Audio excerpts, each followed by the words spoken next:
जय श्री श्री गुरु गौरांग गंधर्विका गिरिधारी श्री राधा विनोद बिहारी जी की जय। परम राधितम पूज्य पाश श्रीमद भक्ति वेदांत श्रीधर गोस्वामी महाराज की जय।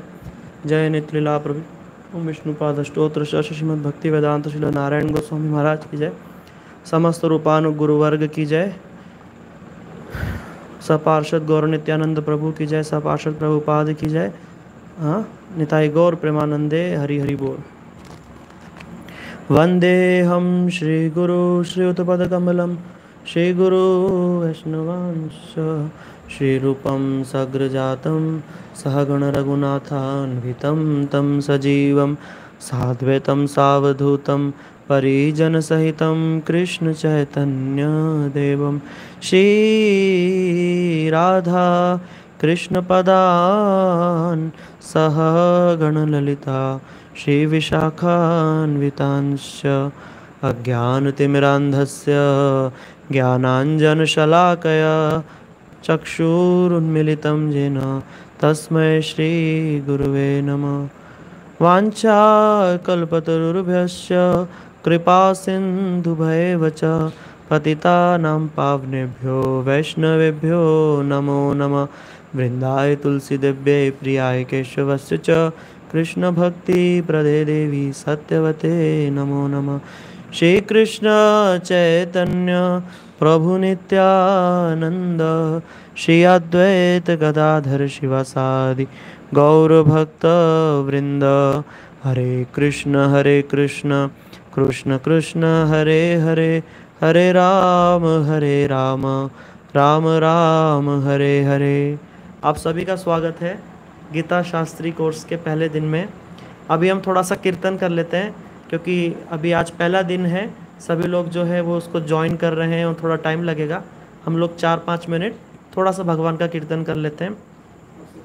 आप सभी लोग पीछे पीछे गाइए। आप जहाँ पर भी हैं वहीं से ही जो है, हम लोग तो यहाँ वृंदावन में हैं, तो आप लोग भी कीर्तन के माध्यम से ध्वनि मन वृंदावन आकर के ठाकुर जी का कीर्तन कीजिए। जय राधा माधव जय कुंज बिहारी। जय राधा माधव जय कुंज बिहारी। जय गोपी जन वल्लभ जय गिरिवर धारी। जय गोपी जन वल्लभ जय गिरिवर धारी। जय राधा माधव जय कुंज बिहारी।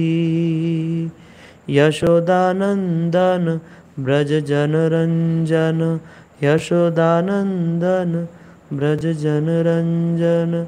यशोदानंदन ब्रज जन रंजन यशोदानंदन ब्रज जन रंजन। यमुना तीरवन चारी यमुना तीरवन चारी। जय राधा माधव जय कुंज बिहारी। हरे कृष्ण कृष्ण कृष्ण हरे हरे हरे राम राम राम हरे हरे हरे कृष्ण कृष्ण कृष्ण हरे हरे हरे राम राम राम हरे हरे हरे कृष्ण कृष्ण कृष्ण हरे हरे हरे राम राम राम हरे हरे हरे कृष्ण कृष्ण कृष्ण हरे हरे हरे राम राम राम हरे हरे निताई निताई निताई गौरांग निताई निताई निताई गौरांग जय सचिनंदन जय गौरा हरि जय सचिनंदन जय गौरा हरि जय सचिनंदन जय गौरा हरि बोलो जय जय सचिनंदन जय गौरा हरि जय सचिनंदन नित्यानंद प्राण धन नदिया बिहारी नित्यानंद हरे कृष्णा कृष्ण कृष्ण हरे हरे हरे कृष्णा कृष्ण कृष्ण हरे राम राम राम हरे हरे हरे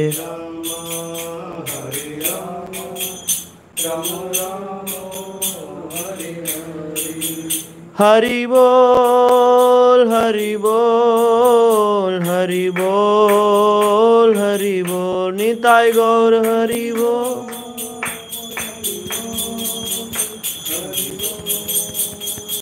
निताई गौर हरि बोल हरि बोल हरि बोल हरि बोल निताई गौर हरि बोल हरि बोल हरि बोल हरि बोल निताई गौर प्रेमानंदे हरि हरि बोल।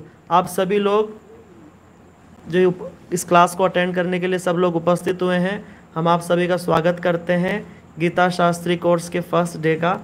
आप लोग सभी लोग बड़े सौभाग्यशाली हैं जो भगवान के स्वयं मुखारबिंद से विगलित जो भगवान की जो ये वाणी है इसको आप श्रवण करेंगे और उसके तत्व सिद्धांत को बड़ी सरल भाषा में हमारे जो सीनियर प्रभु जी हैं उनसे आप लोग सब सीखेंगे।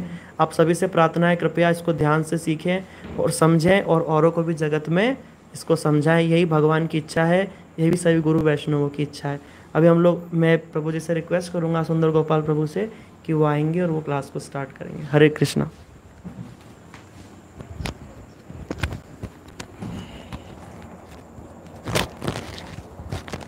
ओम ज्ञानतिमिरान्धस्य ज्ञानञ्जनशलाकया चक्षुरुन्मिलितं येन तस्मै श्रीगुरुवे नमः। गुरुवे गौरचन्द्राय राधिकाय कृष्णाय कृष्णभक्ताय तद्भक्ताय नमो नमः। वाञ्छाकल्पतरुभ्यश्च कृपा सिन्धुभ्य एव च पतितानां पावनेभ्यो वैष्णवेभ्यो नमो नमः। आप सब पीछे बोलना। हरे कृष्णा कृष्णा कृष्णा हरे हरे हरे राम राम राम हरे हरे। सर्वप्रथम दीक्षा गुरु पाद पद्म नित्यलीला प्रविष्ट ओम विष्णुपाद स्तोत्रशत श्री श्रीमद शीला भक्ति वेदांत शीला नारायण गोसाई महाराज जी के चरणों में अनंत कोटि दंडवत प्रणाम ज्ञापन करते हुए उनसे हेतु की कृपा की वांछा करता हूँ। तत्पश्चात शिक्षा गुरुदेव नित्यलीला प्रविष्ट ओम विष्णुपाद स्तोत्रशत श्री श्रीमद शीला एसी भक्ति वेदांत शीला स्वामी महाराज जी के चरणों में अनंत कोटि दंडवत प्रणाम ज्ञापन करते हुए उनसे भी हेतु की कृपा की वांछा करता हूँ। समस्त रूपानु गुरुवरों के चरणों में अनंत कोटि दंडवत प्रणाम करते हुए सबसे हेतु की कृपा की वांछा करता हूँ। आप सभी भक्तों को मेरा यथा योग्य प्रणाम स्वीकार हो। हरे कृष्णा। तो हम आज का इंट्रोडक्शन क्लास स्टार्ट करते हैं और उसके बाद मैं आपको पूरा सिस्टम बताऊंगा कि किस प्रकार से हमारा ये क्लासेस का सिस्टम रहेगा। पहले हम शुरू करते हैं आज के सेशन से, फिर लास्ट में हम पूरा सिस्टम आपको बताएंगे कि कैसे हमने ये काउंसलर्स, मार्गदर्शक, ग्रुप सेवक कैसे रखे हैं, कैसे हमारी क्लासेस होंगी। तो हम सब लोग सनातन धर्म के फॉलोअर्स हैं, हम सब लोग सनातन धर्म को फॉलो करते हैं, लेकिन हमारे श्रील भक्ति सिद्धांत सरस्वती ठाकुर प्रभुपाद जी वो एक शब्द बोलते थे, सनातन का मतलब क्या होता है? सनातन का मतलब होता है सदातन इति सनातन, यानी कि जो पहले भी था, अभी भी है, बाद में भी रहेगा, जिसमें कोई चेंजेस नहीं है। अगर हमने इस सनातन धर्म के अंदर कोई भी चेंजेस करे तो वो सनातन नहीं रहा, वो क्या हो गया? नूतन, नया हो गया। तो सनातन धर्म की हर चीज़ सनातन है। सनातन धर्म में जो हमारी पद्धति है जिससे हम भगवान की पूजा करते हैं वो भी सनातन है, जो हमारे इष्ट हैं वो भी सनातन रहेंगे, और जो हमारे शास्त्र हैं वो भी सनातन है, कुछ भी उसमें नया नहीं है। तो हमारे सनातन धर्म की जो नींव है वो क्या है? वेद। क्या है? वेद। तो अभी एक छोटा सा दिग्दर्शन, एक ब्रीफ में हम समझेंगे कि वेद क्या होते हैं, पुराण क्या होते हैं, उपनिषद क्या होते हैं। यद्यपि हमने गीता ही पढ़नी है, लेकिन गीता की महिमा तब समझ में आएगी जब हमें समझ में आएगा वेद, पुराण, उपनिषद क्या होते हैं। हमारे प्रभुपाद जी एक बड़ी सुंदर उपाख्यान सुनाते थे। एक बार ये गांव में एक बनिए की दुकान थी, उसके पास बहुत सारे ग्राहक आते थे चावल, दाल, चीनी लेने के लिए। उसका एक बहुत प्रिय ग्राहक था। एक दिन वो बेचारा गंजा होके आया और रोते हुए, भाई साहब क्या हुआ, गंजे क्यों हो गए? अरे क्या बताऊं भाई साहब, मेरा जो राम शेगल है ना, राम शेगल की मृत्यु हो गई, उसके दुख में मैं गंजा हो गया, और मेरा बेटा भी गंजा हो गया, मेरे पिताजी भी गंजे हो गए, हम घर में सब लोग गंजे हो गए राम शेगल की मृत्यु के कारण। दुकानदार बेचारा गाँव का था, सरल व्यक्ति था। उसने कहा चलो अगर आप गंजे हो गए हो तो आपके दुख में मैं दुखी, आपके सुख में मैं सुखी, मैं भी गंजा हो जाता हूँ। दुकानदार भी गंजा हो गया। अब दुकानदार गंजा हो गया, उसके पास बहुत सारे ग्राहक आ रहे हैं। क्या हुआ भाई साहब, घर पे सब ठीक तो है, गंजे क्यों हो गए? अरे क्या बताऊँ, हमारा प्रिय मित्र है, उसके यहाँ पे राम शेगल की मृत्यु हो गई, उस कारण से मैं गंजा हो गया। गाँव के लोग थे सारे शरीफ, बोले कुछ नहीं होता, हम सारे एक गांव के लोग हमेशा सुख दुख में साथ खड़े होते हैं, चलो हम भी अब गंजे हो जाते हैं। धीरे धीरे उसके जो ग्राहक थे वो भी गंजे होने लगे। करते करते क्या हुआ, कुछ दिनों में गांव में सब लोग गंजे होने लगे। क्यों? कौन मर गया है? राम शेगल मर गया है। अब क्या हुआ, ये बात पहुंचती है एक गाँव से दूसरे गाँव में। अरे उस गाँव में इतना बड़ा व्यक्ति राम शेगल मर गया जिसके लिए गाँव के सारे लोग गंजे हो गए, तो उस गाँव के साथ हम भी खड़े हैं, चलो भाइयों गाँव वालों सब गंजे हो जाओ, बुलाओ नाइयों को। सारे घर में नाई आ गए और सब लोग गंजे हो रहे हैं। करते करते सारे गांव आसपास सब गंजे होने लगे। अब राज्य में सब गंजे हो गए, बचा कौन? राजा। राजा के पास बात पहुंची, राजा के पास पहुंचा मंत्री, सेनापति सब गंजे होके, राजा केवल आप बचे हो, आप भी गंजे हो जाओ। राजा ने बोला भाई मैं गंजा हो तो जाऊंगा मंत्री, लेकिन राम शेगल था कौन ये तो पता चले, क्योंकि मेरे पिताजी जब राजा मरे थे तब भी गाँव के सारे लोग, पूरा राज्य गंजा नहीं हुआ, ये कौन है राम शेगल जिसके चक्कर में सब गंजे हो गए? मंत्री कह रहे भाई मुझे तो पता नहीं कौन है। सेनापति को पूछा, नहीं पता। सारी सेना लगाती, पता करो राम शेगल है कौन। उसी गांव में पहुंचे उसी दुकानदार के पास, और तब पता चला कि भाई राम शेगल कौन है। दुकानदार ने बोला मेरा ग्राहक आता है, उससे पूछेंगे। उससे पूछा भाई राम शेगल था कौन? वो रोते रोते कह रहा है कि भाई मुझे याद मत दिलाओ, वो मेरा बकरा था, वो मर गया, है ना। तो राम शेगल कौन था? एक बकरा, और उस बकरे के चक्कर में सब लोग गंजे हो गए। तो श्रीला भक्ति सिद्धांत सरस्वती ठाकुर प्रभुपाद जी बोलते थे कि जब तक हम लोग सनातन धर्म की फिलॉसफी को नहीं जानेंगे, जब तक हम उसकी फिलॉसफी को नहीं जानेंगे, तब तक हम लोग कैसे रहेंगे? ब्लाइंड फॉलोअर्स, जिसको बोलते हैं अंधविश्वास। और कहते हैं ना हमारे सनातन धर्म में, हम लोग हिंदुइज्म बोलते हैं, अंधविश्वास बहुत है। तो हम चाहते हैं कि हम लोग अपने धर्म को अच्छी तरह जानें, उसकी नींव क्या है उसको समझें, उसको जानें, और तभी हम आने वाली जनरेशन को उसको बता पाएंगे। तो सबसे पहले शुरू करते हैं वेद। सबसे पहले एक ही वेद था जिसका नाम था ऋग्वेद। क्या नाम था? ऋग्वेद। वेद व्यास, उनका नाम वेद व्यास क्यों है? वेद व्यास जी ने क्या किया? व्यास किया, यानी कि उन्होंने क्या किया, इस एक वेद के उन्होंने 4 हिस्से कर दिए, ऋग्वेद, सामवेद, यजुर्वेद और अथर्ववेद। तो ये सबसे पहले जो मेन वेद था वो था ऋग्वेद। उसी ऋग्वेद से फिर 4 वेद निकले हैं, सामवेद, यजुर्वेद और अथर्ववेद। अभी जो 4 वेद हैं तो इनके 4 शिष्य थे। किनके? वेदव्यास जी के। उन्होंने अपने एक एक शिष्य को एक एक वेद पढ़ाया, और ये एक वेद इतना डीप है कि इसको अगर हम पढ़ने जाएं तो पूरा जीवन निकल जाएगा, तब भी मुश्किल से शायद एक वेद हम अच्छी तरह समझ पाएं, तब भी डाउट है। तो उन्होंने पैल एक शिष्य था जिनको ऋग्वेद सिखाया, जैमिनी को सामवेद, वैशंपायन को यजुर्वेद और समंतक को अथर्ववेद। तो उन्होंने 4 शिष्यों को एक एक वेद सिखाया। अब उसके बाद ये जो वेद होते हैं एक्चुअली ये है क्या, वेद मीन्स नॉलेज, जिसके अंदर सारी नॉलेज है। लेकिन वेद में जो नॉलेज है वो क्रूड फॉर्म में है। क्रूड फॉर्म जैसे कि क्रूड ऑयल होता है। अब क्रूड ऑयल हमारे काम का नहीं है, हमको क्या चाहिए, पेट्रोल चाहिए, तो प्रोसेसिंग होके आता है, हमें पेट्रोल मिलता है, हमारी गाड़ी चलती है। उसी प्रकार से वेदों के अंदर जो नॉलेज है वो क्रूड फॉर्म में है। तो जो ऋग्वेद है इसके अंदर भक्ति की इंफॉर्मेशन है। सामवेद क्या है, सामवेद के अंदर सारे गान है, जितने भी हम सारे गामा पा, जितने भी हम गान विद्या, सारी जो भी आप गान विद्या समझते हो, ये सारी गान विद्या जो आई है कहाँ से आई है, सामवेद से आई है। यजुर्वेद में क्या है, यजुर्वेद में है सारे यज्ञ, कर्म कांड, पुत्रेष्टि यज्ञ, जैसे हम अश्वमेघ यज्ञ, जितने भी यज्ञ हैं, गृह प्रवेश यज्ञ, दुनिया भर के जो यज्ञ हैं, जो सारा कर्म कांड आता है वो किस में आता है, यजुर्वेद में। जैसे ब्राह्मण को बुलाते हैं, बच्चे का जन्म संस्कार कराना है, कुछ भी XYZ जो भी हम ब्राह्मण आके करते हैं वो सब यजुर्वेद में से कर्म कांड है। फिर आता है अथर्ववेद। अथर्ववेद क्या है, इसमें सारा विज्ञान है। आयुर्वेद सुना होगा ना आपने, वो इसी का हिस्सा है। जितनी भी साइंस की नॉलेज है वो अथर्ववेद से निकली है।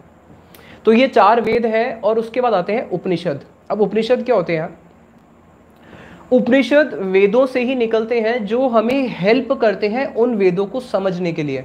जैसे एक उदाहरण समझो, क्लास में जब हम स्कूल में पढ़ते हैं हमारी कोई पोएम्स होती है, फिर पोएम्स की बाद में क्या होती है, एक्सप्लेनेशंस, उसको एक्सप्लेन किया जाता है कि उस पोएम के कितने डीप मीनिंग्स हैं। उसी प्रकार से उपनिषद होते हैं। टोटल उपनिषद कितने हैं, 1180। ये 1180 उपनिषद कैसे हुए, इन वेदों की एक एक शाखा होती है। ऋग्वेद की 21 शाखा तो 21 उपनिषद, सामवेद की 1000 शाखा, एक एक शाखा को एक्सप्लेन करने के लिए एक एक उपनिषद है।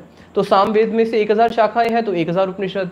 यजुर्वेद में 109 शाखाएं हैं तो 109 उपनिषद। अथर्ववेद में 50 शाखाएं हैं तो 50 उपनिषद। कुल हो गए 1180 उपनिषद। अब 1180 अभी एक्सपैंड होता जा रहा है, अभी फिर नीचे हम वापस कॉन्ट्रैक्ट करेंगे। वेद व्यास जी ने पहले एक्सपैंड कर दिया और फिर कॉन्ट्रैक्ट कर दिया। तो पहले 1180 उपनिषद में से 108 उपनिषद है जो बहुत इंपॉर्टेंट है। उस 108 में से भी 11 ऐसी उपनिषद है जो वैष्णव लोग जिसको फॉलो करते हैं, जो कि दी मोस्ट इंपॉर्टेंट है। ईश, केन, कंठ, मुंडुक्य, मांडुक्य, प्रश्न, ऐतर्य, तैतर्य, ये ऐसे करके 11 उपनिषद हैं।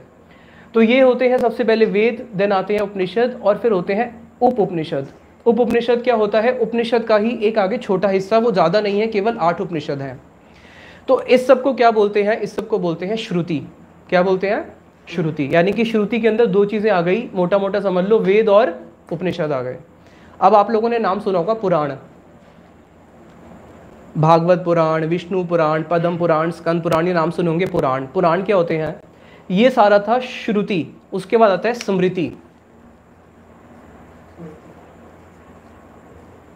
स्मृति, स्मृति क्या होता है, जो ऋषियों ने बैठ के स्मरण किया अपनी समाधि दशा में और उसको लिख दिया, उसको बोलते हैं स्मृति। तो स्मृति के अंदर 18 पुराण आते हैं। 18 पुराण, स्मृति शास्त्र में 18 पुराण आते हैं। ये 18 पुराण जो है इनकी 3 डिविजन्स है, 6 सात्विक है, 6 राजसिक है और 6 तामसिक है। 6 राजसिक, 6 सात्विक और 6 तामसिक, क्योंकि 3 प्रकार के मनुष्य हैं, रजोगुण, तमोगुण और सतोगुण, मोड ऑफ गुडनेस, पैशन और इग्नोरेंस। तो ये हो गए 18 पुराण। अब प्रश्न है कि भाई गीता कहाँ है फिर, जिसके लिए हम बात कर रहे हैं। तो श्रुति और स्मृति, इसके अंदर जो अधिकार है वो किसका है, शूद्र का अधिकार नहीं है। आप लोगों ने सुना होगा ना, इसके लिए बहुत सारी कन्वर्स वो भी होती है कि राम जी ने एक शूद्र को मार दिया था। क्यों, क्योंकि वो क्या पढ़ रहा था, वेद पढ़ रहा था। और लोग उसको बहुत रिप्रेजेंट करते हैं, मिस इंटरप्रेट भी करते हैं, कंट्रोवर्सीज हैं। तो एक्चुअली क्या है कि जो वेद है और उपनिषद है और जो स्मृति है, ये उपनिषद और वेद हो गए श्रुति और ये हो गया स्मृति। दिस इज, श्रुति मीन्स सुन के लिखा गया, ये स्मरण करके लिखा गया स्मृति। अब जब वेद व्यास जी ने ये सब लिख दिया, इसके अंदर शूद्रों को अधिकार नहीं दिया। अब शूद्र के लिए क्या करें भाई, तो शूद्रों के लिए फिर उन्होंने क्या किया, एक पंचम वेद जिसको बोलते हैं, उसको बोलते हैं श्रीमद् महाभारत। महाभारत की रचना करी है। अब इस चीज़ को समझो कि शूद्र की जो अधिकार नहीं है, महाभारत में ही एक श्लोक आता है जिसमें बताया गया है, ना विशेषो अस्ति वर्णानाम सर्व ब्राह्मम इदम जगत, कि जब भगवान ने सतयुग, सबसे पहले स्टार्टिंग हुई थी सतयुग से, जब सतयुग से स्टार्टिंग हुई तो सभी ब्राह्मण थे, कोई शूद्र था ही नहीं, सारे ब्राह्मण थे। सतयुग में केवल एक ही वो होता था, हंस वर्ण, सबका वर्ण क्या था, हंस। अभी तो 4 वर्ण हो गए, क्षत्रिय, ब्राह्मण, वैश्य, शूद्र, लेकिन तब केवल एक ही वर्ण था, दैट वाज हंस वर्ण, यानी कि सब ब्राह्मण थे। जब सतयुग में जन्म हुआ सारे लोग ब्राह्मण, सबका जन्म हुआ, और कलयुग में जो सबका जन्म होता है वो क्या होता है? सब शूद्र। तो सतयुग में सारे ब्राह्मण थे और कलयुग में क्या है? सब शूद्र है। तो जब एक ब्राह्मण, सतयुग में सब ब्राह्मण थे, उसके बाद जब नेक्स्ट युग आया सतयुग के बाद, वो क्या था? त्रेता युग। त्रेता युग से फिर वर्णों का डिवीजन स्टार्ट हुआ।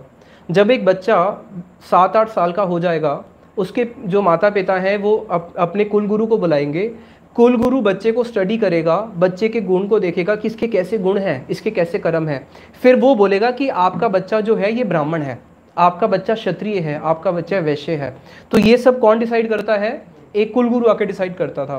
तो ब्राह्मण का ये बच्चा शूद्र भी होता था और शूद्र का बच्चा ब्राह्मण भी निकलता था। ऐसे शास्त्रों में, भागवत में बहुत सारे उदाहरण आते हैं। इसलिए बताया कि एक्चुअली में ये जो ब्राह्मण, क्षत्रिय, वैश्य, शूद्र है, ये कर्म के अनुसार नहीं होता कि मैं ब्राह्मण का बच्चा हूँ तो मैं ब्राह्मण ही हूँ। डॉक्टर का बच्चा क्या डॉक्टर होगा? डॉक्टर का बच्चा कभी जन्म के हिसाब से डॉक्टर नहीं होगा। मेरे पिताजी डॉक्टर थे इसलिए भाई मैं भी डॉक्टर हूँ, मेरे से ऑपरेशन करवा लो, चाहे 10वीं फेल हो, कोई करवाएगा? नहीं करवाएगा। तो इसलिए जो वहाँ पे बोला गया शूद्रों को अधिकार नहीं था। शूद्र कौन होता है? शूद्र के बाद एक जाति और होती है, पता है उसको क्या बोलते हैं? उसको बोलते हैं अंत्यज। उसको बोलते हैं अंत्यज। ये तो 4 फिर भी वर्ण में आते हैं। वो जो अंत्यज है वो वर्ण के बिल्कुल बाहर है। और अगर आज की जनरेशन देखी जाए तो वो जैसी एक्टिविटीज़ कर रहे हैं शास्त्रों के अनुसार वो सब अंत्यज है। उसका बताया वो कैसे होंगे। वो लोग दूसरों के धन के ऊपर नज़र रखते होंगे, धन के लिए झूठ बोलेंगे। भाई धन के लिए आजकल कौन झूठ नहीं बोलता? देखने को मिलता है धन के लिए सभी झूठ बोलते हैं। वो कैसे होंगे? दूसरों की स्त्री के ऊपर उनकी नज़र होगी और वो लोग दूसरों को दुखी देख के बड़े सुखी हो जाएंगे और दूसरों को सुख में देख के खुद दुखी हो जाएंगे। तो इसको बोलते हैं अंत्यज। तो जो महाभारत है वो किन के लिए लिखी गई है? शूद्रों के लिए, ताकि जो शूद्र हैं वो भी क्या कर सके, उनको भी भक्ति में प्रवेश मिल सके। तो जब महाभारत लिखी, महाभारत का ही हिस्सा है फिर श्रीमद् भगवत गीता। और ये जो गीता है उस गीता के लिए भगवान ने क्या बोल दिया? सर्व उपनिषदों गावो दुग्धा गोपाल नंदना। कि सारे जो उपनिषद हैं 1180 उपनिषद, ये क्या है? सर्व उपनिषदों गावो, ये सारी उपनिषद गायें हैं। दुग्धा गोपाल नंदना। और कृष्ण क्या कर रहे हैं? 1180 जो सारी गायें खड़ी है उनका दूध निकाल रहे हैं। और दूध निकाल रहे हैं, अब दूध जो गाय का दूध निकाल रहे हैं और उसको पान कौन कर रहा है? पार्थ वत्स। और जो वत्स है वो है बछड़ा, वो कौन है? अर्जुन। अर्जुन को देख के गाय दूध दे रही है, दो कौन रहे हैं? कृष्ण। और उसको फिर सारा पान करा रहे हैं। तो उसी प्रकार से जो इन सब का जो एसेंस है, इन सब का एसेंस भगवान ने किस में दे दिया? गीता के अंदर दे दिया। तो इसलिए भगवान ने कहीं पे भी, भगवान में ये भेद नहीं है कि कौन ब्राह्मण है कौन शूद्र है। हम देखते हैं शबरी, भगवान ऋषियों को छोड़ के, ऋषि के आश्रमों को छोड़ के शबरी के वहाँ पे गए थे। तो इसलिए इसको समझना पड़ेगा कि कोई शूद्र है या ब्राह्मण है, उसको उसके कर्मों के अनुसार ही जानना पड़ेगा। हमारे गुरुजी को उदाहरण देते थे कि भगवान ने अपने ही पुत्र का वध कर दिया। कौन? नरकासुर। नरकासुर कौन है? भगवान के अपने पुत्र हैं। और अपने दुश्मन के पुत्र की रक्षा कर रहे हैं, वो कौन है? प्रहलाद महाराज। हिरण्यकशिपु दुश्मन, उनका पुत्र प्रहलाद महाराज। तो भगवान के अंदर किसी प्रकार का कोई भेदभाव नहीं है। तो हम आगे बढ़ते हैं कि हमने जान लिया शॉर्ट में कि पुराण क्या होते हैं, उपनिषद क्या होते हैं। तो कभी भी पूछेगा तो बता सकते हो भाई वेद क्या है, पुराण क्या है और उपनिषद क्या होते हैं।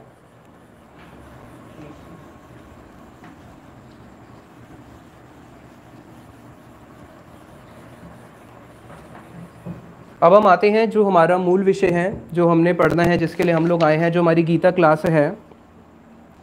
हम 3 चीज़ें जानेंगे आज इंट्रोडक्शन में। सबसे पहले गीता, बाद में ले लूँगा, किसने बोली, गीता क्यों बोली, गीता किसने बोली, गीता क्यों बोली,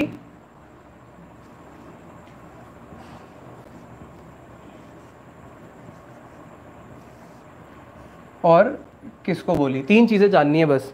गीता भगवान ने किसने बोली, क्यों बोली और किसको बोली। तो इसको शुरू करते हैं। सबसे पहले जब वेद व्यास जी महाभारत लिख रहे हैं, उसमें गीता लिख रहे हैं। वेद व्यास जी ने जब महाभारत लिखेंगे तो उनको कोई राइटर चाहिए था कि भाई मैं बोलते ना और कोई लिखने वाला हो। तो उन्होंने किसको अपॉइंट किया? गणेश जी को, क्योंकि गणेश जी बहुत बुद्धिमान है। गणेश जी बोले कि देखो वेद व्यास जी, आप बोलोगे मैं लिख लूँगा, ये बात ठीक है, लेकिन आपको कंटिन्यूस बोलना पड़ेगा तेल धारा व्रत, जैसे तेल की धार गिरती है नॉन स्टॉप, और मैं लिखते रहूँगा। लेकिन जहाँ पे आप रुक गए तो वहीं पे फिर महाभारत का मैं पूर्ण विराम करके जयराम जी के चले जाऊँगा। तो वहाँ पे वेदव्यास जी बोले ठीक है भाई।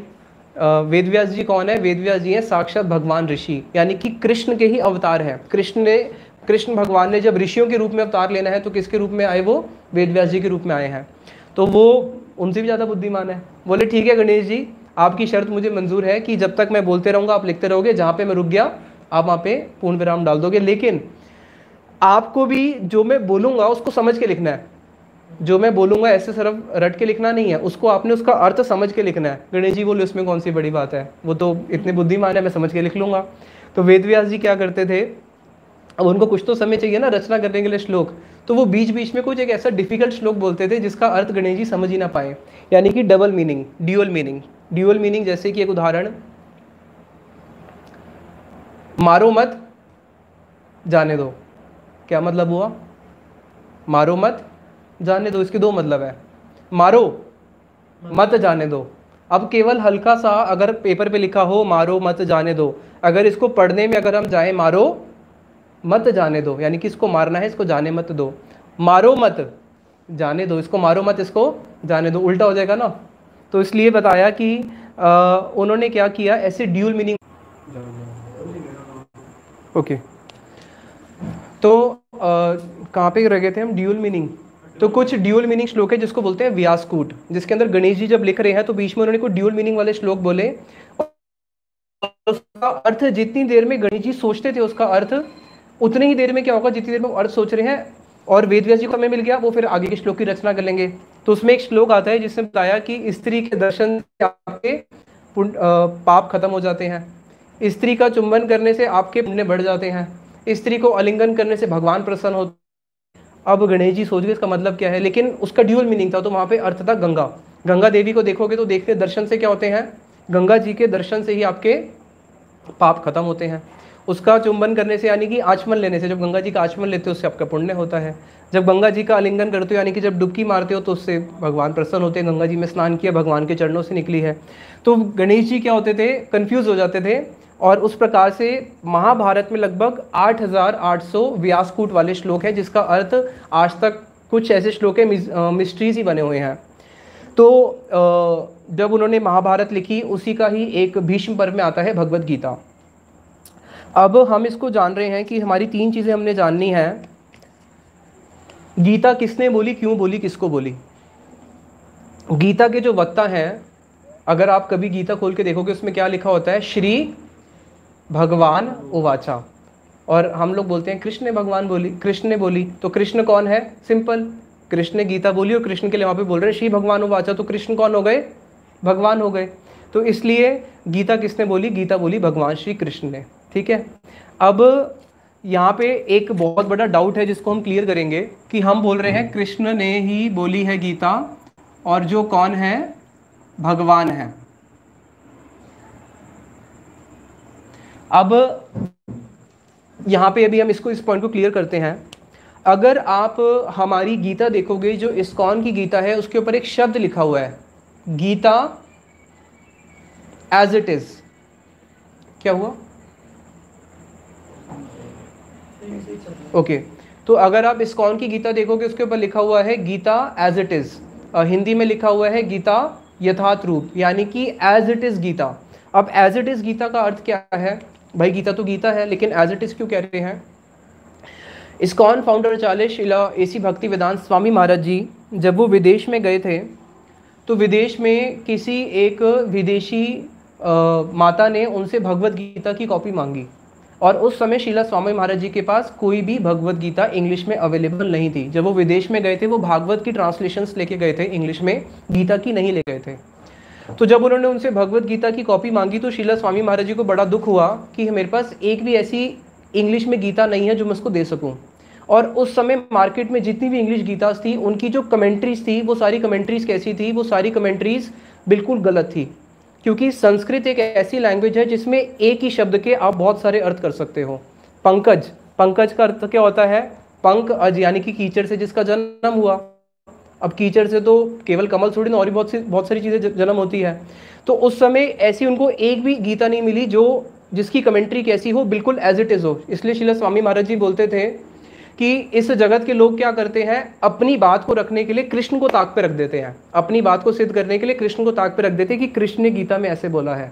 और श्रील स्वामी महाराज जी ने उस समय जितनी गीताएं जो अवेलेबल थी पढ़ी, तो उन्होंने एक बात बोली कि इन लोगों ने क्या किया, इस गीता से या तो कृष्ण को ये लोग मार डालना चाहते हैं या फिर कृष्ण को ही गीता के बाहर निकाल के फेंक देना चाहते हैं। इसलिए अगर आप इस्कॉन की या हमारे गौड़िया मठ की गीता को छोड़ के जो बाकी गीताएं पढ़ोगे, जो कि प्रोफेशनल लोगों ने या फिर कुछ फिलोसोफर्स ने, कुछ साइंटिस्ट ने, कुछ मैनेजमेंट लोगों ने जिसकी ट्रांसलेशंस करी है, कुछ पॉलिटिशियंस ने, जैसे गांधी जी ने भी लिखी है, उसके अंदर उन्होंने कृष्ण को भगवान ही नहीं माना।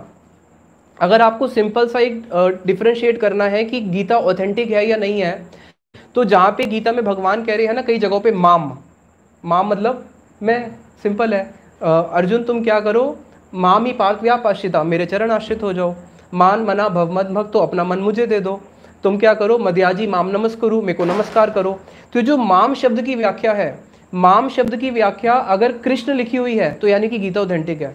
लेकिन अगर आप पराया जगहों पे देखोगे तो माम शब्द की व्याख्या क्या कर रहे हैं, वो लोग कहते हैं कि ये जो माम बोल रहे हैं ना, ये कृष्ण के अंदर कोई और भगवान बैठा है, कृष्ण नहीं बोल रहे, कृष्ण के अंदर कोई भगवान बैठे हैं, वो गीता बोल रहे हैं। तो वो लोग यही नहीं समझ पाते कि गीता के वक्ता कौन है, भगवान श्री कृष्ण है। इसलिए श्रील स्वामी महाराज जी ने फिर गीता का नाम क्या दिया, एज इट इज, यानी कि यथार्थ रूप। तो वहाँ पे श्रील स्वामी महाराज जी ने फटाफट गीता को इंग्लिश में ट्रांसलेट किया। अब देश में उसको पब्लिश कैसे करें, तो उस समय उन्होंने बहुत सारे पब्लिशर्स को अप्रोच किया अमेरिका में, बट कोई भी पब्लिशर उनकी बुक लेने को तैयार नहीं था। उसके बाद उनके पास अचानक से फ़ोन आता है, मैकमिलन सबसे बड़ा पब्लिशर है पूरे विश्व का, उनका फ़ोन आता है कि हमें गीता की कॉपी चाहिए, हम पब्लिश करना चाहते हैं। तो श्रील स्वामी महाराज जी के शिष्य बड़े खुश हो गए कि हम तो कोई पब्लिशर ढूंढ रहे थे, छोटे मोटे भी मना कर रहे थे, और अब इतने बड़े पब्लिशर हमें फ़ोन कर रहा है। तो उन्होंने, उनके शिष्य थे भावानंद, उनको भेजा कि फटाफट जाओ। तो श्रील स्वामी महाराज जी के शिष्य पहुंचते हैं उसकी कंपनी में, और वहाँ पे उनको जाके पता चलता है कि कहानी दूसरी है। वहाँ पे कोई एक छोटा सा प्यून था और उसकी इच्छा हुई गीता पढ़ने की, इसलिए उन्होंने उनको फ़ोन करके बोला था कि आपके पास गीता है तो आप हमें दे दो। अब देखा कि भाई ये तो छोटा सा वर्कर है, ये क्या हमारी गीता पब्लिश करेगा। तो उतने में ही जब वो उससे बात कर रहे थे तो उस प्यून ने इशारा किया, वो देखो हमारा हेड आ रहा है, अगर आप उसको कन्विंस कर लो तो आपकी गीता प्रिंट हो सकती है। तो श्रील स्वामी महाराज जी के जो शिष्य थे उनके पास गए और उनको जाके बोला कि हमारे गुरुजी ने ऐसी ऐसी गीता लिखी है, आप इसको पब्लिश करेंगे। तो उसने बोला कि मैंने कुरान भी पब्लिश करी है, बाइबल भी पब्लिश करी है, और मैं चाहता हूँ कि हमें गीता भी पब्लिश करूँ, लेकिन ये जो आपकी गीता है ये तो बहुत बड़ी है, इतनी बड़ी हम नहीं पब्लिश कर पाएंगे, तो आप कुछ इसमें से पेजेस को कम करो। तो उस समय श्रील स्वामी महाराज जी ने जो फर्स्ट गीता का एडिशन प्रिंट किया था उसमें कुछ पेजेस कम थे और उसका बहुत अच्छा रिस्पांस आया। फिर जब उन्होंने सेकंड गीता पब्लिश करी तो उन्होंने फिर उसको पूरा ही किया, उसमें कुछ भी उन्होंने कटौती नहीं करी, और तब तक उनकी अपनी प्रिंटिंग प्रेस इस्टेब्लिश कर चुके थे। तो इस प्रकार से गीता जो एज इट इज़ है वो मार्केट में आई। और आपको जान के हैरानी होगी, हर 3 सेकंड में एक गीता बिकती है। वो जो गीता एज इट इज़ है अब तक की मोस्ट सेलिंग बुक है।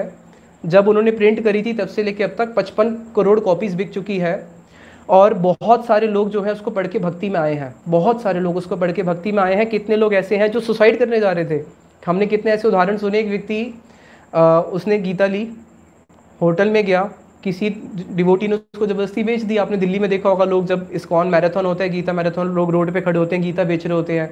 200 रुपये की गीता, अच्छा भाई कोई पैसे नहीं है तो 10 रुपये में ही ले जाओ, लेकिन ले तो जाओ, क्योंकि लोग स्पॉन्सर्स करते हैं। तो एक व्यक्ति को किसी ने ज़बरदस्ती गीता दे दी और वो अपने होटल में गया। अब होटल में देखा मेरे काम की तो है नहीं, उसने डस्टबिन में उठा के पटक दी। वहीं पे उसने रूम एग्जिट किया, दूसरा व्यक्ति रूम में आया और वो इस उद्देश्य से आया था, मैंने सुसाइड कर रहा है। सुसाइड करने के लिए बिल्कुल ऊपर खड़े हो गया, फंदा भी लगा दिया, और उसकी एकदम नज़र पड़ी नीचे, कहाँ पे, डस्टबिन में, जहाँ पे गीता पड़ी थी, कृष्ण अर्जुन को दिखा रहे हैं। उसको पता भी नहीं गीता क्या है, विदेशी व्यक्ति है, उसने बस वो कृष्ण का चेहरा देख लिया और वो किसी को कुछ समझा रहे हैं। गीता का फोटो ऐसा ना कि कृष्ण अर्जुन को समझा रहे हैं, तो वो सोच में पड़ गया कि भाई ये उसको कुछ समझा रहे हैं, ऐसा लग रहा है चित्र से देख के, तो हो सकता है मुझे भी कुछ समझा दें, तो पहले देखता हूँ उसको पढ़ के, अगर मैं समझ गया तो हो सकता है मेरे को सुसाइड ना करना पड़े। तो उसने फंदा खोला, गीता पढ़ी, और गीता पढ़ने के बाद सुसाइड कैंसिल, भक्ति शुरू, और भक्त बन गया। की जो गीता है बहुत ही पावरफुल है। तो श्रील स्वामी महाराज जी ने फिर गीता लिखी एज इट इज़, यानी कि यथार्थ रूप। तो यहाँ पे श्रील स्वामी महाराज जी ने बताया कि जब मैं गीता की एक्सप्लेनेशन करूंगा जो उन्होंने लिखी, तो मैं वो एक्सप्लेनेशन कर रहा हूँ जो एक्सप्लेनेशन कृष्ण अर्जुन को देना चाहते हैं। मैं उसमें कुछ अपना ऐड नहीं कर रहा। जो कृष्ण अर्जुन को देना चाहते हैं वो सेम चीज़ ही मैं क्या कर रहा हूँ, वही सेम चीज़ मैं आप लोगों तक लेके आ रहा हूँ। मैंने उसमें कुछ भी, मेरी कोई उसके अंदर महत्वाकांक्षा नहीं है। शीला स्वामी महाराज जी ने आप पे शब्द इस्तेमाल किया कि मेरा कोई महत्वाकांक्षा, महत्वाकांक्षा का मतलब होता है कि मेरा कोई भी अपना पर्सनल बेनिफिट नहीं है, मतलब मेरे को कोई इससे कुछ लेना हो मुझे, ऐसा नहीं है। केवल कृष्ण की प्रसन्नता के लिए ही मैं क्या कर रहा हूँ, इस गीता को एज इट इज आपके सामने रिप्रेजेंट कर रहा हूँ। तो फिर अब ये होता है कि कृष्ण जो स्वयं भगवान है उन्होंने ही गीता बोली है। और हम देखते हैं कि अर्जुन ने जब पूरी गीता सुन ली तो उसके बाद उन्होंने क्या बोला, परम ब्रह्म परम धाम पवित्रम परम भवान पुरुषम शाश्वतम देवादि देवम विभुम, कि आप कौन हो, आप ही परम भगवान हो, आप ही परम ईश्वर हो। उसके बाद आता है कि मेन क्वेश्चन क्यों पे हम बाद में आएंगे। किसको बोली, किसको बोली, अर्जुन को बोली, ठीक है। अब देखो भगवान कृष्ण ने अर्जुन को गीता बोली। वैसे गीता भगवान ने केवल अर्जुन को नहीं, कईयों को बोली है। युधिष्ठिर महाराज जी को भी महाभारत में आता है एक गीता बोली है जिसका नाम है काम गीता, कि कैसे आप अपने काम को, लस्ट को ओवरकम कर सकते हो। भगवान कृष्ण ने गीता जब अर्जुन को बोली, महाभारत युद्ध हो गया, उसके बाद अर्जुन राजा बन गए। राजा बनने के बाद एक दिन कृष्ण के पास जाते हैं, कहते भगवान आपने मुझे कुछ ज्ञान दिया था कुछ साल पहले, आपको याद है। भगवान कहते भाई मुझे तो याद है। अर्जुन कहते लेकिन भगवान मैं क्या करूँ, मैं तो भूल गया क्योंकि राज में बिजी हो गए, तो आप मुझे वो वाला ज्ञान फिर से दे दो। भगवान बोले भाई अब दोबारा तो संभव नहीं है, उस समय तो सीन ही अलग था ना, अब तुम भूल गए तो क्या करूं। अच्छा भगवान अगर मैं भूल गया तो मुझे उसका सार ही बता दो। तो भगवान ने अर्जुन को फिर से गीता का सार बताया था, जो महाभारत में ही है, जिसको बोलते हैं अनुगीता पर्व है, जिसमें ब्राह्मण गीता आती है, एक ब्राह्मण का उपाख्यान से ब्राह्मण गीता। तो ऐसे भगवान ने गीता कई बारी सुनाई है, लेकिन जो मूल गीता है जो भगवान ने युद्ध के मैदान में सुनाई, जिसको हम संपूर्ण गीता बोलते हैं, अर्जुन को सुनाई। अब प्रश्न ये है कि उस समय गीता का ज्ञान किसको जरूरी था, अर्जुन को या दुर्योधन को, किसको किसको मेन आवश्यकता थी। देखा जाए तो दुर्योधन को। गलत काम कौन कर रहा था, दुर्योधन, उसको आवश्यकता थी। तो भगवान ने अर्जुन को ही ज्ञान क्यों दिया, ये बहुत महत्वपूर्ण क्वेश्चन है, इसको आप प्लीज अच्छी तरह समझना। क्योंकि अर्जुन का भगवान के साथ 3 संबंध थे। क्या संबंध था, पहला संबंध कि वो मेरे भक्त हैं। भगवान ने अर्जुन को बोला ही रहस्यम ही तद उत्तमम, कि मैं तुम्हें अर्जुन ये इतना ऊंचा रहस्य क्यों बता रहा हूँ, भक्तो अस्मे सखा, कि तुम मेरे भक्त हो, तुम मेरे सखा हो, और साथ में तुम क्या हो, तुमने शिष्यत्व ग्रहण किया है। तो वहां पे उनका 3 संबंध है कि वो कृष्ण के क्या है, भक्त, दूसरे कृष्ण के वो क्या है, सखा, और तीसरे क्या है, उनके शिष्य। अब अगर आपको गीता समझनी है तो आपको कृष्ण के साथ ये संबंध स्टैब्लिश करना पड़ेगा भाई। या तो क्या बन जाओ, भक्त बन जाओ, या क्या बन जाओ, सखा बन जाओ, या फिर शिष्य बन जाओ। और अगर अच्छी तरह समझनी है तो तीनों ही बन जाओ, जैसे अर्जुन तीनों ही थे। तो इसलिए गीता भगवान ने बोली है अर्जुन को। और ये जो गीता का जो ज्ञान है ना, हम लोग इसकी अभी इम्पोर्टेंस समझते नहीं है। हमारे जो प्रधानमंत्री मोदी जी जब विदेश में गए, उन्होंने एक बात बोली थी, वो गीता लेके गए थे, और उन्होंने बोला कि मेरे को भारत में इससे बड़ी कोई चीज़ नहीं लगी जो मैं आपको दे सकूं, और आपके पास भी इससे बढ़कर कोई वस्तु नहीं है जो आप ग्रहण कर सकें। क्योंकि गीता में जो विषय है जिसको बोलते हैं आत्मज्ञान, क्या बोलते हैं, आत्मज्ञान। आप सोच नहीं सकते कि गीता क्या वस्तु है। ये एक ऐसी वस्तु है जिसके लिए भगवान कृष्ण ने अर्जुन को बोला था कि ये जो गीता में क्या है, राज विद्या राजगुह्यम पवित्रम एदम उत्तमम, कि अर्जुन ये राज विद्या है, किंग ऑफ ऑल नॉलेजेस, और ये बहुत सीक्रेट है। ये कितना सीक्रेट है, एक उदाहरण के स्वरूप समझाता हूँ। यमराज जी का आप सब लोगों ने नाम सुना होगा। यमराज जी के पास एक ब्राह्मण पहुँचते हैं, नचिकेता। लंबी स्टोरी है, शॉर्ट में समझते हैं। तो नचिकेता को यमराज जी ने बोला कि तुम मेरे से 3 वर मांगो, क्योंकि यमराज जी के द्वार पे ये 3 दिन तक खड़े रहे। यमराज जी थे नहीं जब आए 3 दिन तक, तो बोला तुमने 3 दिन मेरे यहाँ पे इंतजार किया, तुम ब्राह्मण हो, तुम मेरे से 3 वर मांगो। तो उसमें से एक वर क्या मांगा नचिकेता ने, कि आप मुझे क्या करो, गीता का ज्ञान दे दो। गीता का ज्ञान का मतलब है आत्मज्ञान दे दो। तो यमराज जी बोले भाई एक काम करो, तुम मेरे से पूरा संसार का राज्य ले लो। बोला नहीं चाहिए। बोला अच्छा तुम मेरे से देवलोक ले लो, इंद्र का जो लोक है, जो वहाँ का ऐश्वर्य है, तुम मेरे से वो ले लो। तुम मेरे से इच्छा मृत्यु ले लो, मैं यमराज हूँ, मैं तुम्हें इच्छा मृत्यु देता हूँ कि तुम अमर हो जाओगे, जब तक तुम इच्छा नहीं करोगे तुम आपस मृत्यु स्पर्श नहीं करेगी, तुम वो तक ले लो। बोले भाई मुझे वो भी नहीं चाहिए, मुझे क्या चाहिए, यही गीता का जो आत्मज्ञान है वो चाहिए। तो सोचो ये कितनी इंपॉर्टेंट वस्तु होगी, जिसके लिए उन्होंने किस मना कर दिया कि मुझे राज्य नहीं चाहिए, स्वर्गलोक नहीं चाहिए, ब्रह्म पद नहीं चाहिए, इच्छा मृत्यु नहीं चाहिए, अप्सराएं नहीं चाहिए, कोई योग कुछ सिद्धि नहीं चाहिए, लेकिन मुझे क्या चाहिए, ये गीता ज्ञान चाहिए। और भगवान ने ये अर्जुन को दिया है। अर्जुन क्या है, उनके फ्रेंड है। और भगवान कैसे हैं, भगवान कृष्ण ने सुदामा को क्या दिया था, त्रिलोक का राज्य दिया था, ठीक है। और अर्जुन सुदामा से अच्छे मित्र हैं या छोटे हैं, उनसे अच्छे मित्र हैं, उनके साथ खाते हैं, पीते हैं, सोते हैं, एक ही बिस्तर पे शयन करते हैं, साथ में भोजन करते हैं। तो आपको लगता है क्या भगवान ने अर्जुन को भी छोटी वस्तु दी होगी, उन्होंने उनको बड़ी वस्तु दी होगी? तो उन्होंने उनको बहुत बड़ी वस्तु दी है। और क्यों दी है, क्योंकि उनका उनके साथ संबंध है। तो अगर हम कृष्ण के साथ संबंध स्थापित करेंगे तभी हम उस गीता को समझ सकते हैं। इसलिए भगवान ने अर्जुन को एक बात और भी बोली थी, जब पूरी गीता सुना दी कि अर्जुन ये जो मैंने तुम्हें गीता सुनाई है ना, ऐसे तैसे किसी को मत सुनाना, इसको जो केवल मेरा भक्त है उसी को सुनाना, और जो श्रद्धावान है। इसलिए श्रद्धावान लभते ज्ञानम, जो श्रद्धावान व्यक्ति है उसी को ही ये गीता मिलेगी। और जो श्रद्धावान नहीं है, या तो वो सो जाएगा, या तो वो बोर हो जाएगा, या उसके मन में आ जाएगा अरे भाई तू क्या पड़ गया अभी इस उम्र में, संतों के चक्कर में, गीता के चक्कर में, छोड़ना, पैसे कमा, अपना काम धंधा कर, बुढ़ापे में देखेंगे, और बुढ़ापा भी उसका फिर ऐसे ही चले जाएगा। तो जो व्यक्ति वास्तविक में श्रद्धावान है, जिसके ऊपर भगवान कृष्ण की कृपा हो चुकी है, वो ही गीता को समझेगा। गीता को समझने वाले बहुत कम लोग हैं, और जो गीता को समझने की चेष्टा कर रहा है जैसे भगवान ने बोली थी, इसका मतलब भगवान की कृपा उसके ऊपर हो चुकी है। तो गीता भगवान ने अर्जुन को बोली थी। अब हम आते हैं, टाइम क्या हो गया, कि भगवान ने गीता क्यों बोली है।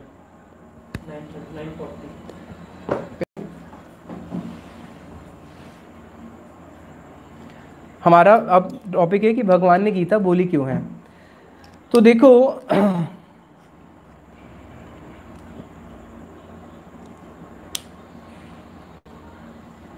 एक चैतन्य चरितामृत में आता है, माया मुग्ध जीव नहीं स्वतः कृष्ण ज्ञान, जीवेर कृपा कैले कृष्ण वेद पुराण। कि जो माया मुग्ध जीव है, हम लोग जीव कैसे हैं, माया से मुग्ध हैं। हम सब लोगों के अंदर, हम सब लोग दुखी हैं। कोई ये व्यक्ति नहीं बोल सकता मैं सुखी हूँ, कोई बोल सकता है मैं सुखी हूँ, नहीं। हम लोग दुखी भी हैं और साथ में हम लोग भयभीत भी हैं। अगर कोई बोलता है नहीं नहीं मैं दुखी हूँ, मैं सुखी हूँ, तो शिला स्वामी महाराज जी बोलते थे इस जगत में दो व्यक्ति बोल सकते हैं मैं सुखी हूँ, एक जो भगवान का परम भक्त है, दूसरा जो बिल्कुल मूर्ख है, ठीक है, पागल है जिसको बोलेंगे। तो हम लोग वास्तविक में क्या है, इस जगत में हम सब लोग दुखी हैं और हम लोग भयभीत भी हैं। अभी कोरोना का भय है, दुनिया में कितने प्रकार के भय हैं। तो भगवान क्या करते हैं, माया मुग्ध जीव नहीं स्वतः कृष्ण ज्ञान। हम लोगों को कृष्ण के बारे में नहीं पता, हम लोग इस संसार में दुखी हैं, इसलिए जीवेर कृपा कैले, हम लोगों पे कृपा करने के लिए भगवान क्या करते हैं, ये सारे शास्त्रों को प्रकट करते हैं। इनसे हम भगवान को जान पाएंगे और हम लोग सुखी हो पाएंगे और हमेशा के लिए हम भय से मुक्त हो पाएंगे। आप लोगों ने एक उसका नाम सुना होगा, सॉक्रेट्स, एक बहुत बड़ा स्कॉलर हुआ है, क्या नाम था उसका, सॉक्रेट्स। स्कूल में हम उसके बारे में पढ़ते थे। वो बहुत बड़ा फिलोसोफर था। तो राजा ने उससे ईर्ष्यान्वित होकर, जेलस होकर उसको पॉइजन दे दिया था। अब वो मरने वाला था। अब सोचो कोई व्यक्ति मरने वाला हो, पॉइजन ले चुका है, उस समय उसको भय होगा या नहीं होगा।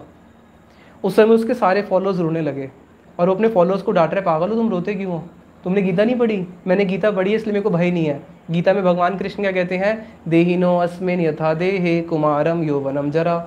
भाई ये शरीर जो है, मैं शरीर छोड़े ना हूँ, मैं तो आत्मा हूँ, ये शरीर खत्म हो जाएगा, मुझे नया शरीर मिलेगा। तो कैसे एक पाश्चात्य देश के जो दार्शनिक हैं, जो फिलोसफर्स हैं, वो लोग भी गीता को पढ़ने के बाद भय से क्या हो जाते हैं, मुक्त हो जाते हैं। तो जो भक्त है वो तो हो ही जाएगा।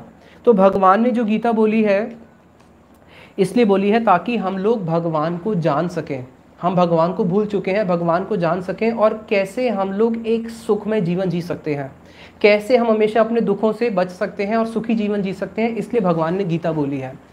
जैसे शीला स्वामी महाराज जी अपनी गीता में बताते हैं इंट्रोडक्शन में कि ये संसार कैसा है, ये संसार दुख है, ये संसार दुख है। और इस महाभारत का युद्ध हो रहा है, युद्ध भी क्या है, वहाँ पे भी दुख है। तो उस युद्ध क्षेत्र में भगवान ने गीता बोली है ताकि उस गीता के ज्ञान को सुन के हम इस संसार रूपी दुख का जो हमारा युद्ध चल रहा है उसको हम क्रॉस कर सकें। कैसे? संसार दुख जल दौ पतितस्य काम, क्रोधादि नकरे मकले कवरीकृतस्य, दुर्वासना निगीडितस्य निराशयस्य, चैतन्य चंद्र मम देहि पदावलंबम। इस संसार रूपी दुख के सागर में जीव जो है पड़ चुका है। काम, क्रोध, लोभ, ये बड़े बड़े जो तिमिंगिल हैं, मगरमच्छ हैं, ये जीव को और खा रहे हैं। उस समय अब जीव को क्या करना है? शीला स्वामी महाराज जी लिखते हैं कि किसी प्रकार से मुझे अपनी चेतना शुद्ध करनी है। क्या शुद्ध करना है? चेतना। अब आप लोग बताओ, हम लोग जो भी कर्म करते हैं मन से करते हैं, बुद्धि से करते हैं या शरीर से करते हैं? बताओ, सोचो, हम कर्म किससे करते हैं? मन से, बुद्धि से या शरीर से? हम कर्म शरीर से नहीं करते। शरीर तो केवल जैसा मन बोलता है वैसा चलता है, जैसा बुद्धि बोलती है वैसे चलता है। जो ये तो केवल जैसे वो देखते हो ना, पपेट्स को नचाया जाता है, ऐसे वो नचाते हैं कठपुतली को, तो वो जो नाच रही है उसको नचाने वाला तो ऊपर है ना, तो इस शरीर को चलाने वाला कौन है? मन और बुद्धि। तो हम जो भी कर्म करते हैं वो किससे करते हैं? मन और बुद्धि से ही प्रेरित होकर करते हैं। तो हमारा जो मन और जो बुद्धि है वो अभी कैसा है? दूषित हो चुका है, भगवान को भूल चुका है। तो ये जो गीता का ज्ञान है ये किस लिए है? कि हम अपने मन और बुद्धि जो है, हमारी जो चेतना है, जिसको बोलते हैं चेतना, बोलते हैं ना भाई ये बड़ा पवित्र आत्मा है, हमारी जो चेतना है उस चेतना को शुद्ध करने के लिए गीता बोली गई है। अगर शॉर्ट में बोला जाए, किस लिए बोली गई है? अपनी चेतना को शुद्ध करने के लिए। इसलिए लास्ट में भगवान कृष्ण अर्जुन से पूछते हैं कि अर्जुन, इस ज्ञान को सुनने के बाद क्या तुम्हारी चेतना शुद्ध हो गई है? क्यों? क्योंकि इस उद्देश्य से ही गीता बोली है कि हमारी चेतना क्या हो जाए? शुद्ध हो जाए। शुद्ध चेतना क्या है? जो भगवान चाहते हैं वो करना। अभी अर्जुन कह रहे हैं कि मैं युद्ध नहीं करूंगा, लेकिन भगवान क्या कह रहे हैं? युद्ध करो। नहीं नहीं प्रभु, मैं नहीं करूंगा। क्यों नहीं करूंगा? बहुत सारे कारण बता दिए। उसके बाद जब उनकी चेतना शुद्ध हो गई ज्ञान सुनने के बाद, फिर उन्होंने क्या बोला कि हाँ प्रभु अब मैं युद्ध करूंगा। उससे पहले वो क्या करना चाह रहे थे? जो मेरा मन है वो मैं करूंगा। अब जब गीता सुन ली तब क्या कह रहे हैं? जो भगवान की इच्छा मैं वो करूंगा। तो शुद्ध चेतना क्या है? शुद्ध चेतना ये है कि जो भगवान चाहते हैं वो मैं करूंगा। मैं अपनी इच्छा को क्या करूंगा? उठा के पटक दूंगा। भाई मेरी इच्छा जो है वो हमेशा क्या करती है? हमेशा मुझे गलत रास्ते भी लेके जाती है। तो शुद्ध चेतना बड़ा सिंपल है कि जो भगवान कह रहे हैं वो करो। जैसे माता पिता और छोटा बच्चा, एक छोटा बच्चा अपनी मनमानी करता है और एक छोटा बच्चा जो है माता पिता की बात मानता है। आप खुद सोचो कौन सुखी होगा? ऑफ कोर्स जो अपने माता पिता की बात मानता है, और जो अपनी मनमर्जी करता है, माता पिता की बात नहीं मानता, उसको दुख ही मिलता है। इसलिए हमारे जो मूल पिता है वो कौन है? कृष्ण। तो भगवान कृष्ण ने क्यों बोली है गीता? हमारा जो चेतना है वो क्या हो सके? शुद्ध हो सके, साफ हो सके।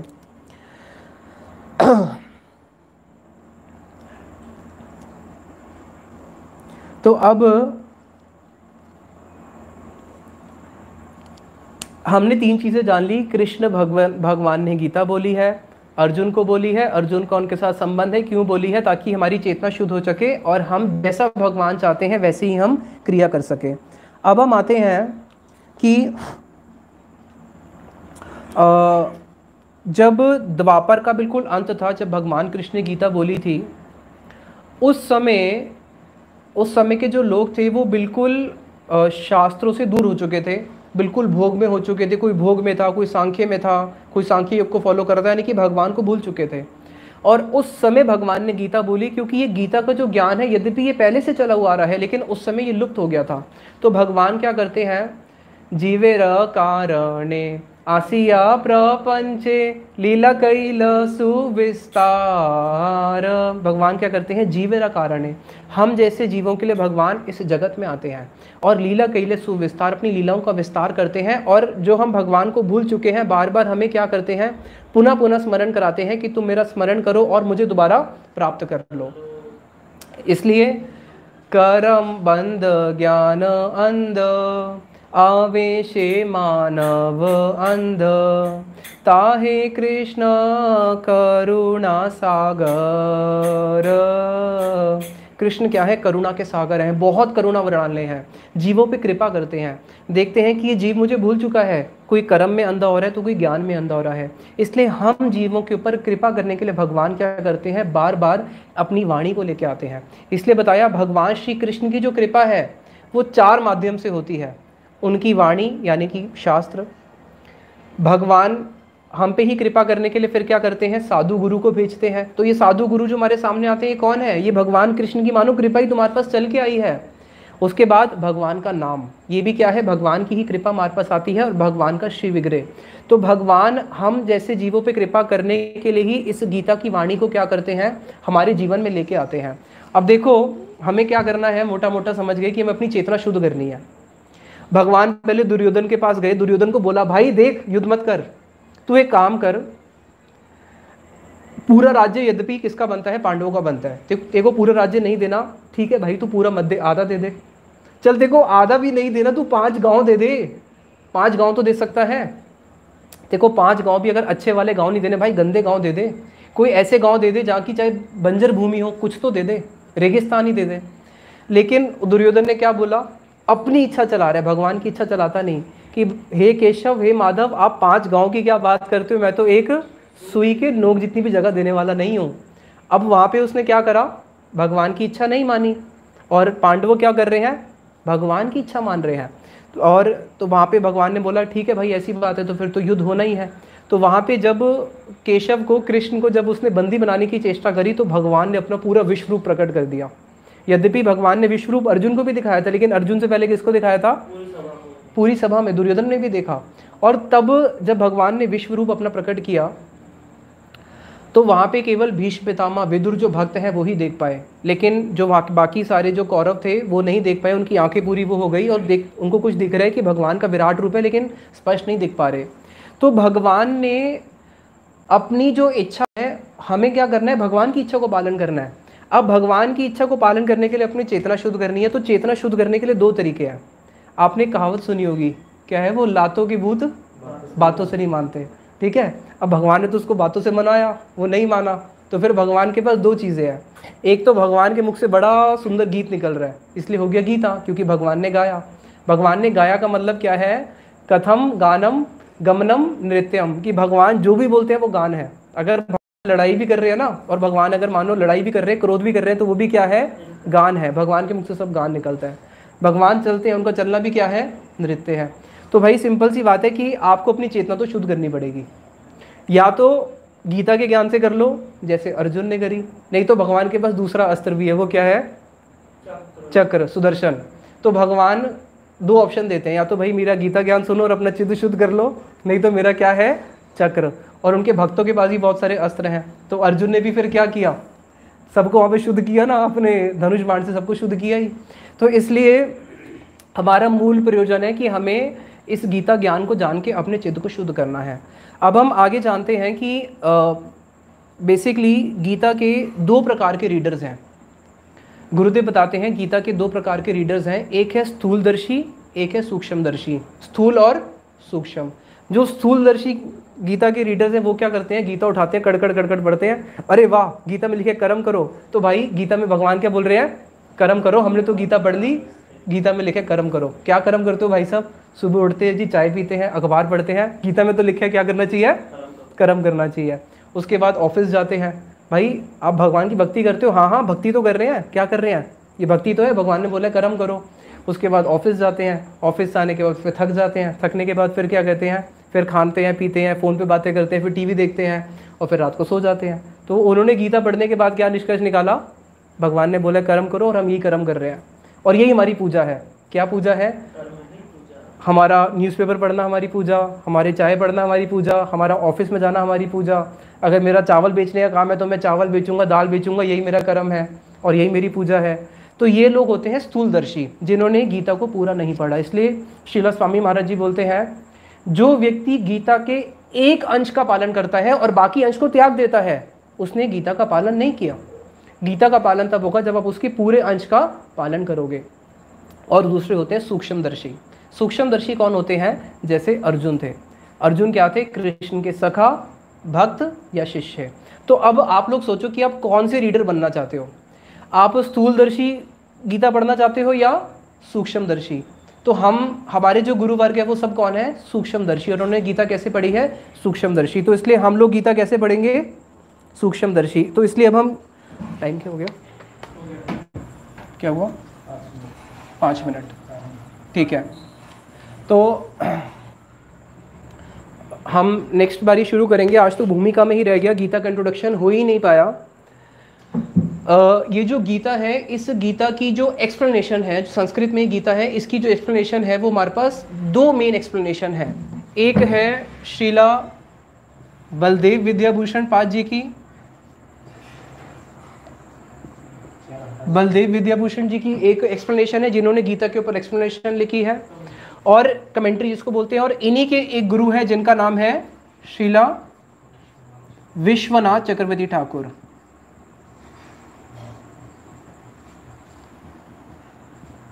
विश्वनाथ चक्रवर्ती ठाकुर। तो हमारे पास गीता की 2 कमेंट्रीज हैं। पहली कमेंट्री जो लिखी है वो लिखी है विश्वनाथ चक्रवर्ती ठाकुर जी ने। दूसरी कमेंट्री जो लिखी है वो लिखी है बलदेव विद्याभूषण जी ने। जो हमारे गौड़िया मठ से जो गीता प्रकाशित हुई है उसमें दोनों ही कमेंट्रीज हैं।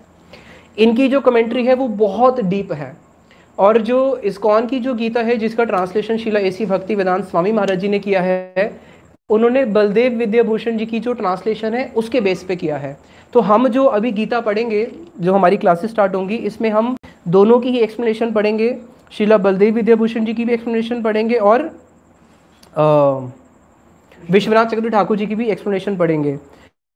तो जो श्रीला बलदेव विद्याभूषण जी की एक्सप्लेनेशन है उसका नाम है गीता भूषण, और इनका है सार अर्थ वर्षिणी। ये गीता की 2 एक्सप्लेनेशन है, सार अर्थ वर्षिणी और गीता भूषण। इनका जो है वो हो गया गीता भूषण, गीता भूषण। इनका नाम था बलदेव विद्याभूषण, तो इन्होंने नाम, गीता के एक्सप्लेनेशन का नाम रखा गीता भूषण। और जो विश्वनाथ चक्रवर्ती ठाकुर जी की जो एक्सप्लेनेशन अवेलेबल है उसका नाम है सार आर्थ वर्षिणी। सार आर्थ वर्षिणी टीका। हमारे पास ये 2 गीता की एक्सप्लेनेशन अवेलेबल है। और जो विश्वनाथ चक्रवर्ती ठाकुर जी की जो एक्सप्लेनेशंस हैं वो इतनी डीप है, इतनी ग्रेव है। आज जितने भी लोग भागवत करते हैं वो सब लोग इन्हीं की ही भागवत की एक्सप्लेनेशन को चोरी करके बोलते हैं। तो हम लोगों ने गीता ऐसे समझनी है जैसे अर्जुन ने समझी थी जो भगवान के भक्त थे, जैसे हमारे गुरुवर्ग श्रीला बलदेव विद्याभूषण और श्रीला विश्वनाथ चक्रवर्ती ठाकुर जी ने समझी है, हम लोग गीता को वैसे ही समझेंगे। अब मैं थोड़ा सा आपको सिस्टम बता देता हूँ। हमारा सिस्टम क्या रहेगा? हमारे पास लगभग 650 रजिस्ट्रेशंस हुई हैं गीता कोर्स की। उसमें हम लोगों ने 5 ग्रुप बनाए हैं। गौरांग ग्रुप, नित्यानंद ग्रुप, अद्वैत आचार्य ग्रुप, गदाधर पंडित ग्रुप और श्रीवास ग्रुप। ये 5 तत्व के नाम पे श्री कृष्ण चैतन्य, प्रभु नित्यानंद, श्री अद्वैत गदाधर, श्रीवास आदि गौर भक्त वृंद। तो ये हमारे 5 ग्रुप हैं। तो जो गौरांग ग्रुप है उनके 2 ग्रुप सेवक हैं, विशाखा दीदी और श्यामानंद प्रभु। जो दूसरा हमारा ग्रुप है नित्यानंद ग्रुप, उसके 2 ग्रुप सेवक हैं, राधा दीदी और विजय प्रभु। तीसरा ग्रुप है अद्वैत आचार्य ग्रुप, उसके अखिलेश्वरी दीदी और वैभव प्रभु, ये ग्रुप सेवक हैं। और जो हमारा चौथा ग्रुप है गदाधर पंडित ग्रुप, उसके मल्लिकार्जुन प्रभु और देवराज प्रभु, ये ग्रुप सेवक हैं। और जो 5वां ग्रुप है हमारा श्रीवास ग्रुप, उसके जो 2 ग्रुप सेवक हैं डॉक्टर सुंदर गोपाल प्रभु लुधियाना से और केशव प्रभु फरीदाबाद से। तो ये लोगों को 600 लोगों को इनको डिवाइड कर दिया गया है। और हर ग्रुप के अंदर एक मार्गदर्शक है। हर ग्रुप में 6-7 मार्गदर्शक हैं। एक एक मार्गदर्शक के पास 10 से 15 लोग हैं। 10 से 15 लोग जो उन्होंने रजिस्ट्रेशन किया है हर एक मार्गदर्शक के पास है। तो लगभग अभी 40 मार्गदर्शक हैं और हम लगभग अप्रॉक्सीमेटली 600 रजिस्ट्रेशन हैं। तो एवरेज सबके पास देखा जाए तो किसी के पास 10 हैं, किसी के पास 20 हैं, एवरेज 15 की आती है। तो ये जो मार्गदर्शक हैं ये ही आपको पूरा साल इस कोर्स में ये ही आपकी हेल्प करेंगे। आपकी जो क्वेरीज होंगी, आपके जो टेस्ट होंगे, आपका जो फॉलोअप होगा, ये मार्गदर्शक ही करेंगे। इसलिए आप लोग अपने मार्गदर्शक के साथ बिल्कुल सिंसियर रहेंगे और ये ही आपके गीता के ज्ञान में आपको आगे तक लेके जाएंगे। आपके बीच बीच में जो हमारे गूगल मीट्स होती रहेंगी मार्गदर्शक के साथ, बीच में हमारा जो उनके साथ क्वेश्चन आंसर्स होते रहेंगे। इसलिए आपके मार्गदर्शक ने एक छोटे छोटे ग्रुप बनाए हैं, उसके अंदर वही 10-15 लोग हैं जो उनके मार्गदर्शक हैं। तो इस प्रकार से हमारा पूरा गीता कोर्स चलेगा और बीच बीच में हम लोग टेस्ट लेते रहेंगे, स्टडी मटेरियल हम आप लोगों को देते ही रहेंगे। अभी जो हमारी नेक्स्ट क्लास है वो भी गीता की इंट्रोडक्शन ही रहेगी। उसके बाद फिर 3rd क्लास ऑनवर्ड्स हमारे गीता का जो फर्स्ट चैप्टर है वो हम स्टार्ट करेंगे। तो अभी हम यहीं पे ही वाणी को विश्राम देते हैं। और 12 तारीख को जन्माष्टमी है। जन्माष्टमी में आप सब लोग भगवान कृष्ण का व्रत रखेंगे, क्योंकि आपको क्या बनना है, कृष्ण का भक्त बनना है या शिष्य बनना है। तो कृष्ण का ही आदेश है, मेरा जब व्रत जन्माष्टमी आती है तो हमें व्रत रखना चाहिए। तो आप लोग जन्माष्टमी व्रत रखो ताकि हमें और शक्ति मिले, ताकि हम कृष्ण की गीता को समझ पाए। निताई गौर प्रेमानंदे, हरि हरि बोल। हरे कृष्णा कृष्णा कृष्णा हरे हरे, हरे राम राम राम हरे हरे। निताई गौर हरि बोल हरि बोल हरि बोल हरि बोल। निताई गौर हरि बोल हरि बोल।